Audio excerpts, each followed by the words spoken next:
Den anasının adına maşin edecek, ya öy edecek, ya yer verecek, ya tükan verecek. Ey cemaatler, ak haklı deyin. Şu haklı tamam umumen erkek ve ayarlı ollara ediyor. Şu maşin, şu dükkan, şu yer, şu yurt, şu mali, şu adına bir vakt et, erti qahar edaqanı zindiginden çıkıp gidip şu da alıp gitse, yıkılıp oturmayacak bolsan. Qaytay deyin. Şu yer, şu öy, şu tükan, şu ekrançılık, şu ulukon mülkü şu adını et. Ama oğrin çaçıktan indi adını boldu da anne.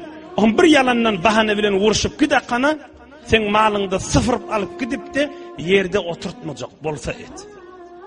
Ki bir neçe adamlar fakirle qovuran bolup şeyttiler, o da mülkü alıp gitti, oham yönü yerin üstüne, boşça yerin, kilimsiz yerin üstüne oturadılar fakirle. Falan boydaşım şeyle olupdur, falani da doğanıma şeyle zat veripdir, falani falan zada şeyle zat veripdir, sen men qovurmayan mi, sen bayet bana vermeli, bir zat, vazifana del. Hudaya emretmendir. Mehabbet, mesuliyet miktarınca ettin, iki dünya yüzün aktır. Mesuliyet miktarı ne mi? Kıyamet yakan tutulacak miktar yakşılık et, hem hem heley. İki dünyası avattır.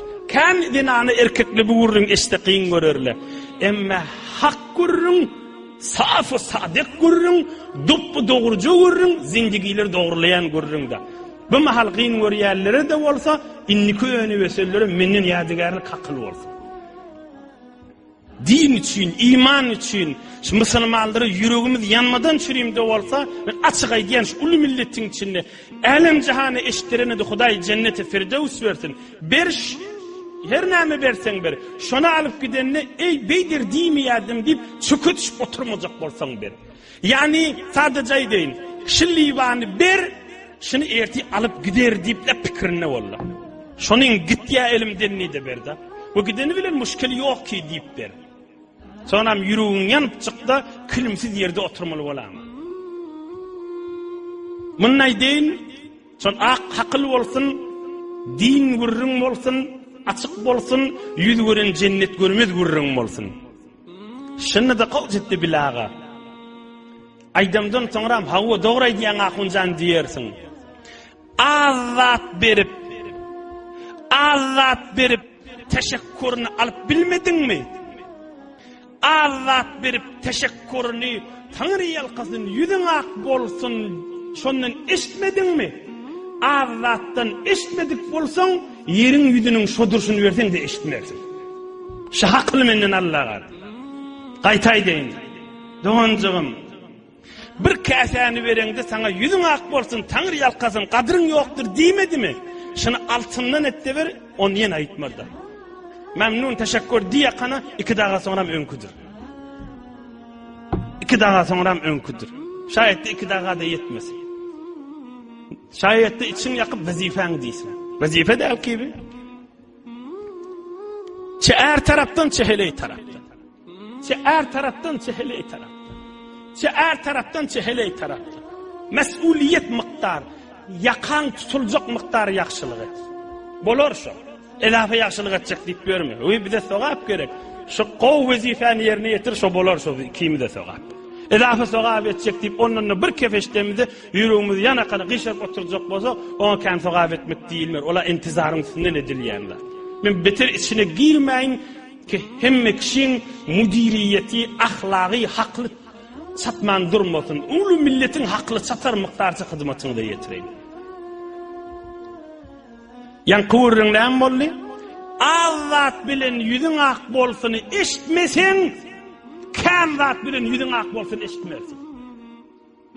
Bir azıcık mal verip yüzün ak bolsun, Tanrı yalqasın deyip, qadrdani eşitmesen, kan zat bilen qadrdani eşitmersin. Odullun elhamdülillah bir öz tecrübemizdi, yani gün yaşandan sonra, Resulullah canın dirman sözünü şu vardı gördüm, yüreğim yönü giyinip açıladı, keyif bol Resulullah canın dirman sözü. Ne mi deyiptir Peygamberimiz?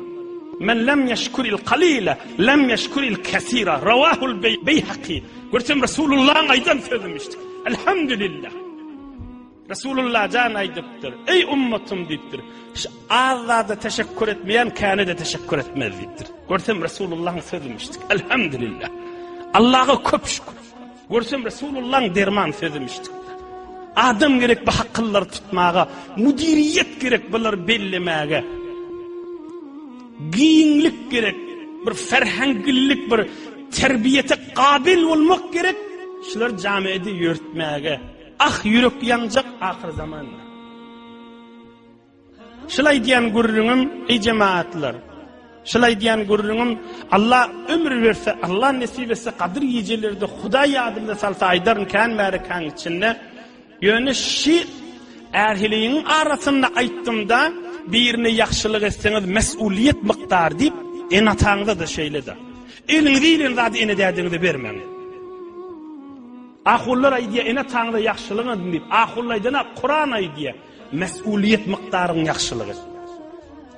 Hemme elin ilen zaten derdini enine verme. Ay diyanın mescittaydı otin kadrini bil. Akılları utturmarsın. Enen atağına gerek bolsa ber, gerek miktar ver. Ne kadar oğlanlar var Tehran'da hamanı işleptirler. 7 yıl 8 yıl işleptirler. En atasına da işlencesin iyi veriptir. İnni geliyor men toy edecek diye en atasa diye işte pul yok yoyullu diye. Zalim da şey en ata. Zalim şey en ata. Belli değil mi? Ne şeriat bana zalim diyecek. Yani oğlunun hakkını saklak koymağı. İşte yok diye yanıp ağlar oti. Ya mesela oğul bir ömür işleptir, hemmesini dədesine veriptir. Öydü dədesinin adını etiptir. Eneler merhum oluptur. Dəde başka denana alıptır. Hemme zade denanasının adını ediptir. Bir ömür işleyen oğlun yerde oturup ağlar otiyini. Zalim demiş o dəde. Ne mi diyecek şu dəde ağırda? Ahuncallar da din ne mi diyer şu adamı? Zalim dəde diyer de belli değil mi ne mi? Bir ömür oğul işleptir. Dədesini öye veriptir, yurda veriptir. Yani öyle de şu dədem benim bile yaşar niye da? Hamanı misalla. Ene dünyadan geçiyor, başka hileye geliyor. Onun hem mezadın şahileye veriyor. Oğul denana gelin hem mesağlaşıyor otiyda. Hiç kimenden de dert gelin. Git yok bollik koy veriyor. Zalim da şey. Ondan çireyim inni köyünü besiyerler. Yaş oğlallah. Ala kadri mesuliyet verin, utturmarsınız, verir de çekmersiniz. Kıyamatta yüzünüz ak olur. Bir dünyada da çöke düşüp oturmarsınız, kıyamatta yüzünüz ak olur. Gerek miktarça verin. Gerek miktarça verin. Atan hakkında da şeyle, oğulgıydın hakkında da şeyle. Bir oğlum qovuriyan deyip kərrəq etcek bolup, bir gelinim qovuriyan deyip kərrəq etcek bolup, doğulun hakkında da şeyle. Mesuliyet miktar yaxşılığı, edafe yaxşılığı etcek bolma. İnni ol dosa edafe yaxşılığı etcek bolup, ya daşarda birine zamin molun bolup, ya edaferak malını ixtiyarına koymakta düyüp hakkıllandaştır. O gurrun yönümün mevzum del, ve mahal xanavadan gurrunu, erhileyin gurrunu uzağa gittirmeyin. Yine alel musi'i kaderuhu alel muqtiri kaderuhu. Kur'an ayı diye. Erhiley haline göre yaxşılık etmeli birine. Mesela adamsı ay diyer da ben anasına men diye şıcırım malım ma, şıcırım mülküm ma, şıcırım bergim ma. Sen şu evin baş ben ravi ol. Ondan anaysa yo onda da halk alıptır men halk alıptır men ne alacak utanyan ne kıssaga salsa ene denana zalim oluyor. Haline idvati tamam mı da? Ama halini aydıptır malı mülkü bağ. Onunla da gerek miktarını vermesi bir erkek zalim. İsraf hatta varacak bolsa da ayıp böyle. Bir münnen meylek israf oluyor. Münnen men başarmayan demel. O men mün cüz'iyatına girmeyin. İnni bir erhiley bi kadri mesuliyet miktar vermeli dedik da kıyamet yakan tutulacak. İnni bir erhiley ihtilaf oluyor, dava oluyor. Bir diyesin vazifen diye erkek taytiya men vazifam değerliye bir meselede. Onu şu vaqt ulamaları maslahatlaşsın. Kur'an, sünnet, din ma'na mı diye. Hak kiminki deysin, şu vaqt haysir hak bolsa, şuna muti olsunlar. Bir 3 oldu, 4 yıl önce. Ey hacı dedeler, ey cavan oğlanlar, altının suvilen yazıp koymalı gurrunlardır kadrini bilin. Takriben 8 yılın içinde yanıp titrep, guğurip, kellesi sandırap duran, zinanılın, erkekliğin, gerliğin, kıyılın, oğlulun, gürrünlerini eşitip de şeriatı köklep sana aydılıp durulan hakıldır. Kadırın bil.